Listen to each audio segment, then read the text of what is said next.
wabarakatuh. Halo guys, welcome back my YouTube channel. Dan kalau kalian baru di sini, welcome. Nice to meet you guys. Oke, jangan lupa tekan tombol subscribe dan like-nya ya. Thank you.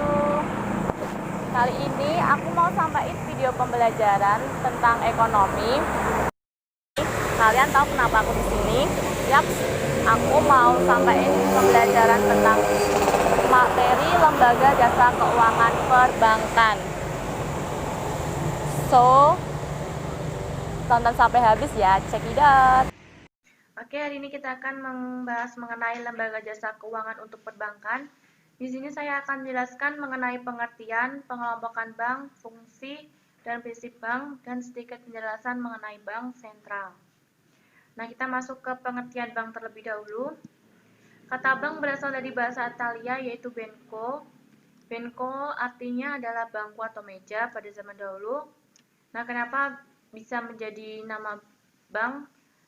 Karena dalam sejarah bank pertama kali meja digunakan untuk melakukan kegiatan operasional melayani masyarakat dalam transaksi keuangan seperti itu.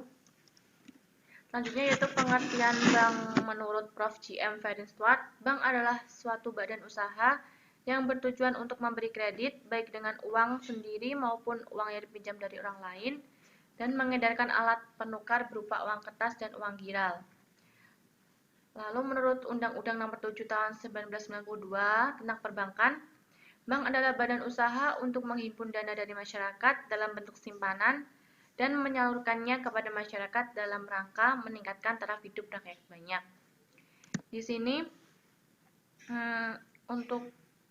maksud untuk menghimpun dana dari masyarakat dalam bentuk simpanan itu adalah seperti menabung ya. Jadi masyarakat dapat menabungkan uangnya atau menyimpan uangnya di bank, lalu uang tersebut dikelola oleh bank dan disalurkan lagi kepada masyarakat yang membutuhkan dalam berupa pinjaman seperti itu. Lalu pengelompokan bank dibagi menjadi 3. Yang pertama ada pembagian bank menurut jenis kegiatannya, yaitu ada bank sentral, bank umum, bank perkreditan rakyat, dan bank syariah. Untuk bank sentral yaitu sebuah instansi yang bertanggung jawab atas kebijakan moneter di wilayah atau negara tersebut. Contohnya adalah Bank Indonesia di Indonesia.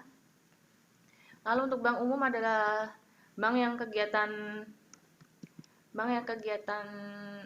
usahanya secara konvensional maupun syariah memberikan jasa pembayaran. Contohnya ada Bank BRI, Bank BNI, Bank BCA, dan Bank Mandiri.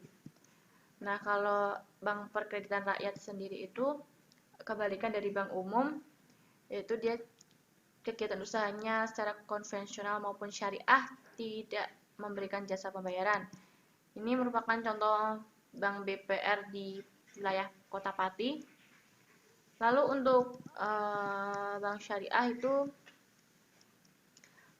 bank yang menjalankan kegiatan usahanya berdasarkan prinsip syariah ya, tentunya. Contohnya ada Bank Mandiri Syariah, Bank BNI Syariah, Bank BCA Syariah, lalu ada Bank Mega Syariah. Selanjutnya pengelompokan bank yang kedua adalah menurut bentuk badan hukum. Menurut bentuk badan hukum dibagi menjadi hukum bank yang berbadan hukum perseroan terbatas atau PT, firma, koperasi, dan perusahaan perorangan. Yang ketiga adalah berdasarkan faktor kepemilikan, ada bank pemerintah, bank swasta, bank campuran, dan bank milik pemerintah daerah. Selanjutnya adalah fungsi bank. Berdasarkan Undang-Undang Nomor 7 Tahun 1992 tentang perbankan, fungsi utama perbankan Indonesia adalah sebagai penghimpun dan penyalur dana masyarakat. Di sini masuk seperti yang saya jelaskan di awal tadi, penghimpun dan penyalur dana masyarakat yaitu masyarakat menyimpan atau uangnya di bank, lalu uang itu dikelola oleh bank dan disalurkan lagi ke masyarakat berupa pinjaman, dan masyarakat wajib membayar pinjaman tersebut sesuai kesepakatan yang telah disepakati antara nasabah dan pihak bank. misal terkait jangka waktu pembayarannya, besarnya pembayarannya setiap bulan atau setiap tahunnya, seperti itu.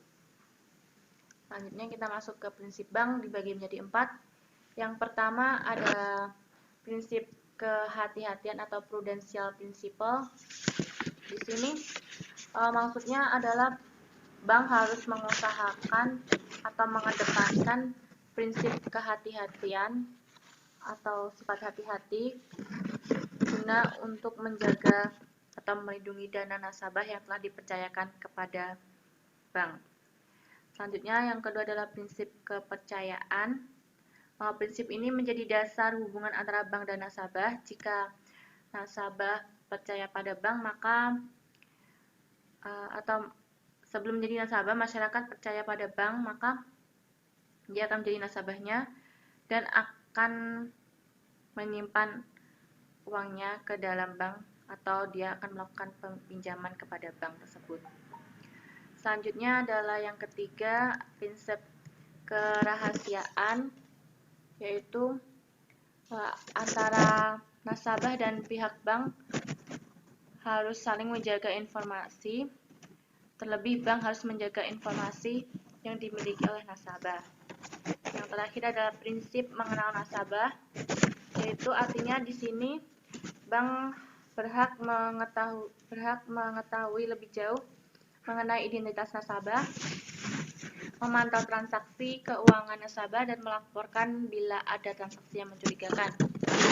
Di sini itu seperti misalkan sebelum melakukan pinjaman di bank, maka pihak bank akan melakukan seperti survei atau seperti mencari tahu ke rumah nasabah dan menggali lebih dalam informasinya agar bank tahu dan dapat mempertimbangkan apakah dia saat dia sudah mengambil pinjaman, apakah dia akan bisa membayar dengan lancar atau tidak, seperti itu, agar pihak bank tidak mengalami kerugian atau dirugikan oleh pihak tersebut. Selanjutnya adalah bank sentral. Di Indonesia, peranan bank sentral dilakukan oleh Bank Indonesia ya. Berawal dari De Javasche Bank yang didirikan oleh Belanda pada 24 Januari 1828.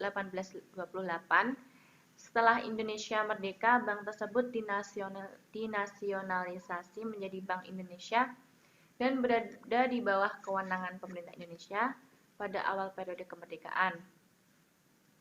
Bank Indonesia ini diberikan independensi untuk fokus pada tujuan utama, yaitu mencapai dan memelihara kestabilan nilai rupiah semenjak terjadinya krisis moneter yang dialami Indonesia tahun 1997 hingga 1998. Kestabilan nilai rupiah yang dimaksud terdiri dari dua aspek, yaitu yang pertama adalah kestabilan terhadap barang dan jasa yang tercermin dalam kestabilan tingkat inflasi Indonesia. Yang kedua adalah kestabilan terhadap mata uang negara lain yang tercermin dalam nilai tukar mata uang asing atau kurs. Selanjutnya kita masuk ke tugas Bank Indonesia, yaitu yang pertama adalah menetapkan kebijakan moneter, yang kedua adalah mengatur dan menjaga kelancaran sistem pembayaran. Selanjutnya kita masuk ke wewenang Bank Indonesia, yaitu yang pertama menetapkan sasaran-sasaran moneter dan memperhatikan sasaran laju inflasi. Yang kedua adalah melakukan pengendalian moneter antara lain dengan menggunakan cara-cara sebagai berikut. Yang pertama adalah operasi pasar terbuka di pasar uang baik rupiah maupun valuta. Yang kedua adalah penetapan tingkat diskonto. Yang ketiga adalah penetapan cadangan wajib minimum. Yang keempat adalah pengaturan kredit atau pembiayaan. Itulah sedikit penjelasan dari saya mengenai materi perbankan. Semoga paham ya apa yang saya sampaikan.